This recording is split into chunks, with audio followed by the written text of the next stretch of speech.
अपनी आंखें बंद करें और मन में अपने छवि की कल्पना करें, अपने उस संपूर्ण छवि की जैसा आप बनना चाहते हो। सिर से पैर तक अपने हर अंग को परफेक्ट शेप देने की कल्पना करो। अपने चेहरे, अपने बालों, अपने होठों, अपनी मांसपेशियों, अपने फिगर, अपनी शरीर के एकदम सही आकार में होने की कल्पना करो। आज आप जैसे दिखते हो इस विचार को हावी ना होने दो, बल्कि वही छवि देखो जैसा कि आप बनना चाहते हो। अगर आप अपने सही आकार की कल्पना अगर नहीं कर पा रहे होंगे ना, तो निराश मत होइए। आपको खुद को सुंदर और खुद देखने में जितनी कठिनाई होगी ना, समझ लीजिए कि आपको इस अभ्यास और इस पुस्तक की उतनी ही अधिक आवश्यकता है। आप अपने विचारों पे डटे रहो। दृढ़ इच्छा शक्ति की सफलता की पहली सीढ़ी ही यही होती है कि सोचिए आप अपने मस्तिष्क की शक्ति और सही दिनचर्या से सचमुच वैसे बन जाओगे जैसा आपने सोचा है। अगर आपके शरीर में पहले से ही बुढ़ापे के लक्षण प्रकट होने लगे हैं, तो आपके लिए ये अभ्यास आपको अपना यौवन, शक्ति और वापस लाने के लिए बहुत मूल्यवान सिद्ध होने वाला है। अभ्यास 3, पहले बताई गई स्थिति में आ जाओ। आंखें बंद करके अपनी छवि को देखने की कोशिश करो जैसा आप आज दिखते हो। मान लीजिए आपकी उम्र अभी 60 ईयर्स है। अपनी छवि की कल्पना करो सिर से पैर तक, और फिर कल्पना करो कि आपकी उम्र 10 साल की कम हो गई और आपकी उम्र 50 साल है। अपने अंदर होने वाले परिवर्तनों पे ध्यान दो। 10 साल आपकी अगर उम्र कम हो जाए तो आप कैसा महसूस करते हो, कितना एनर्जेटिक महसूस करते हो, उसी को अपने डे एक्टिविटी में लाओ। फिर अपनी उम्र 10 साल और कम कर दो। परिवर्तनों को महसूस करो कि कितना एनर्जेटिक हो आप दिखने में, कैसे जो एनर्जी लाते हैं 50 ईयर्स के लोग, 40 ईयर्स के लोग, उसको अपने बॉडी के अंदर अप्लाई करने की कोशिश करो। अपनी उम्र को कम करते जाओ जब तक कि आप अपनी मनचाही उम्र तक नहीं पहुंच जाते हो। 20, 25 या 30, जो भी आपको लगता है कि आप अपनी सारी क्षमताओं के शिखर पर थे एनर्जी में, उस उम्र पे रुक जाए। फिर अपने अभ्यास 2 की तरह परफेक्ट बॉडी की कल्पना करें। अपनी सुंदरता और यौवन की कम से कम 5 मिनट तक कल्पना करो। अपने विचारों की शक्ति को कम मत आंको। आप देखोगे कि आपके आसपास के लोग आप में आ रहे बदलावों के तारीफ किए बिना बिल्कुल नहीं रह पाएंगे। याद रखिए, आपका शरीर आपके दिमाग का सेवक है, मालिक नहीं। आप इस पे शासन करें, इसे आप पे हावी ना होने दो। जब आप बार बार लगातार एक ही अभ्यास करोगे ना, आपका मस्तिष्क इसे स्वीकार कर लेगा और इस दिशा में काम करने का आदेश पूरे तंत्रिका तंत्र को देगा। फिर आपका शरीर वैसा बनता जाएगा जैसा आप चाहते हो, क्योंकि आपका हर विचार आपके शरीर में एनर्जी देता है। हमारे रक्त में, हमारे कोशिकाओं में परिवर्तन स्टार्ट हो जाते हैं जैसा हम सोचते हैं। हम जो यहाँ पे नियम पढ़ेंगे वो बिल्कुल सीधा सरल है। जीवन, स्वास्थ्य और दीर्घ आयु के विचारों को तब तक आप कस के पकड़े रहो जब तक कि यहाँ आपकी सोच का अभिन्न अंग ना बन जाए। कुछ ही समय में यहाँ आपकी आदत बन जाएगी। फिर आपको कोई ज़्यादा प्रयास नहीं करना पड़ेगा, क्योंकि हमेशा स्वास्थ्य, जीवन और लंबी उम्र के बारे में सोचना आपकी दैनिक जीवन का एक महत्वपूर्ण भाग बन जाएगा। जैसे ही आप इस बिंदु पर पहुंच जाओगे ना, समझ लीजिए कि सफलता निश्चित ही है। जब आप ये अभ्यास शुरू करेंगे, पहले पहले आपके दिमाग में घर कर चुकी नकारात्मक विचारें, धारणाएं और पूर्व अनुमान की इसको प्रतिरोध करेंगे। वो हमेशा हमारे दिमाग में आएंगे, वो हमको विश्वास दिलाएंगे कि ये सब बकवास है, इसका कोई असर नहीं होने वाला है। यह बिल्कुल स्वाभाविक है, नेचुरल है, क्योंकि हम जैसा सोचते हैं हमारी विचार प्रक्रिया हमारी स्वभाव का हिस्सा बन जाती है। तब तक कि कोई दूसरी विचार प्रक्रिया उसका स्थान न ले लेती हो। हम इतने टाइम से हमारी ढलती उम्र, हमारी जो शक्ति है कम होती हुई, बीमारी और दुर्बलता के बारे में हम सोचते आ रहे हैं, और एकदम से पूरी विचार प्रक्रिया बदलने में टाइम तो लगेगा ही।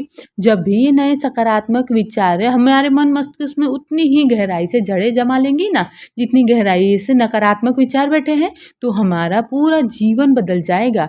अगर आप वाकई में पूरे मन की सच्चाई, ईमानदारी और गंभीरता से ऊपर बताए गए अभ्यासों को करेंगे ना, तो आपको परिणाम आपकी आशा, आपकी एक्सपेक्टेशन से भी परे और काफ़ी जल्दी मिलने वाला है। बस शर्त है कि आपको डेडिकेशन देना होगा। स्टार्टिंग में तो प्रगति धीरे होगी और हर महीने में ये रफ्तार बढ़ती ही जाएगी। हर महीने नए अणुओं, नए कोशिकाओं की संख्या बढ़ती ही जाएगी, और उम्र बढ़ने के साथ साथ आप में और संपूर्णता आती जाएगी। मेरा पूरा विश्वास है कि अगर इन सारे नियमों को आप लगातार पूरी तरीके से पालन करेंगे ना, तो उम्र के अंकों का आंकड़ा कल्पना से परे जा सकता है। शायद 100, 150 वर्ष, उससे भी अधिक। अगर आपको यह आशंका है कि बुढ़ापे और बीमारियों से आप 60-70 वर्ष में मर जाएंगे, तो अब आपको यह विश्वास भी आ जाएगा कि आप 100 वर्षों तक स्वस्थ सुंदर लगेंगे। संसार के 99% आबादी जन्म मृत्यु के अपने पुराने धारणाओं में जकड़ी पड़ी है। जब लोग गंभीरता से बुढ़ापे और मृत्यु के बारे में सोचते हैं ना, मस्तिष्क उन विचारों को स्वीकार कर लेता है और उसी के अनुसार पूरे शरीर की प्रोग्रामिंग भी होती है और बुढ़ापे के लक्षण भी नजर आने लगते हैं। याद रखिए, नकारात्मक विचारों वाले लोगों में सच्चाई, रचनात्मकता और सृजनशीलता का अभाव होता है। ऐसे लोग जीवन में कभी सफलता प्राप्त ही नहीं कर सकते हैं। जिम जाने वाले इस तथ्य से परिचित होंगे ही कि वैसे ही व्यायाम करने के बजाय हम मिरर के सामने खड़े होकर के जब व्यायाम करते हैं ना, तब शरीर काफ़ी जल्दी आकार में आ जाता है, मांसपेशियाँ सुदृढ़ और हुष्ट पुष्ट होती है, अतिरिक्त वसा घट जाता है। रीजन ये है कि जब हम एकाग्रित होते हैं, अपने शरीर को लगातार देखते हैं, उसे सही आकार देने का ललायत रहते हैं। स्वस्थ जीवन जीने के लिए बहुत ज़रूरी होता है कि अनावश्यक कार्यों में समय और ऊर्जा ना गंवाई जाए। हमें उन वस्तुओं पे ध्यान देना चाहिए जो हमें स्वस्थ बनाने में उपयोगी हो। अच्छा साहित्य पढ़ो। स्वस्थ और सकारात्मक विचारों वाली पुस्तकें बहुत उपयोगी सिद्ध हो सकती है। सोशल वेबसाइट में दिखाई जाने वाले, टीवी में दिखाई जाने वाले ऐड को देख कर के प्रभावित ना हुए, उसमें अपना समय बर्बाद ना करें। कई संवेदनशील मनुष्य लगातार रोगों के बारे में सोचते हुए उनके लक्षण देख पढ़ के खुद को बीमार बना लेते हैं। हमारे ऊपर लगातार विज्ञापनों की वर्षा होती जा रही है। कोई कहता है कि दिन में इतने कप चाय या फिर कॉफ़ी पीने से कैंसर की रोकथाम होती है। कोई सा कहता है कि 7 दिन में मोटा बनाने का दावा करते हैं। कोई बताते हैं कि अशुद्ध पानी और हवा से कितनी बीमारियां होती है और केवल उनका उत्पाद ही सबसे प्रभावी, सबसे सुरक्षित बोलते हैं। ज़्यादातर विज्ञापन छोटे बच्चों को ध्यान में लेकर के बनाया जाता है। ध्यान रखिए, ये लोग आपके शुभ चिंतक नहीं है। इन्हें तो केवल आपके पैसे से उनकी खुद की तिजोरी भरने में ही मतलब रहता है। मार्केटिंग कंपनियां भी अपने उत्पाद को बेचने के लिए पहले बीमारियों का हौवा खड़ा कर देते हैं, फिर अपने उत्पाद रूपी समाधान को आगे रख देती है। एक प्रसिद्ध डाइटिशियन का कथन है कि टीवी में जिसका भी विज्ञापन आता हो ना, उसको बिल्कुल मत खाइए, बस आप फिर और तंदुरुस्त रहेंगे। ये बात काफ़ी हद तक दूसरे विज्ञापन पर भी लागू होती है। इसीलिए हमारी सलाह तो ये है कि आप इन विज्ञापनों के झांसों से बच करके रहें। हमेशा खुद को सबसे सुखी अवस्था में देखने की कल्पना करो। खूबसूरत तस्वीरों, मूर्तियों के गठन को ध्यान से देखो, उनकी प्रशंसा करो, खुद की उसी रूप में कल्पना करो। इससे आपको अपने शरीर के पुनर्गठन में सहायता मिलेगी। हमेशा हंसमुख, हृदय और सच्चे लोगों के साथ में रहो। उनकी उपस्थिति और उनसे बात करने से आपको भी अपने विचार बदलने में हेल्प मिलेगी। पढ़ने में तो ये सब साधारण और बहुत ही आसान लगने वाला है, पर आपके सुनहरे भविष्य के लिए ये सलाहें बहुत मूल्यवान साबित होंगी। कुछ लोगों को हमेशा दुखी और उदास रहने की आदत पड़ जाती है। बच्चों के साथ खेलने से ज़्यादा उनकी रुचि मृत्यु भोज में जाने में रहती है। हरे घास के मैदानों में चहलकदमी करने के बजाय शमशान जाना पसंद करते हैं। अगर आप में भी अगर ये प्रवृत्तियाँ ना, इसे सुधारने की ज़रूरत है, क्योंकि ऐसे विचार हमारे स्वास्थ्य को नष्ट करके हमें मृत्यु की ओर ले जाते हैं। जिंदगी कैसे जी जाती है, यहाँ सीखना है तो बच्चों से सीखो। जब हम बच्चों के साथ खेलते हैं ना, बच्चों के क्रियाकलापों में रुचि लेते हैं ना, तो हम भी हमारे अंदर उन्नति, विकास, मासूमियत और जिंदादिली की भावना भर लेते हैं। हम बच्चों के साथ में जितना ज़्यादा खेलेंगे, मस्ती मजाक करेंगे, हमारे जीवन में भी उतनी ही वृद्धि आती जाएगी। क्योंकि पशुओं की चहचहाट, पक्षियों की सुंदरता, पेड़ की खूबसूरती, बच्चों की हंसी, खिलते फूल, खूबसूरत पहाड़, बहते झरने और शांत समुंदर, ये सब जीवन के प्रतीक हैं। हर उस वस्तु पे ध्यान दीजिए जो जीवन का प्रतिनिधित्व करते हैं।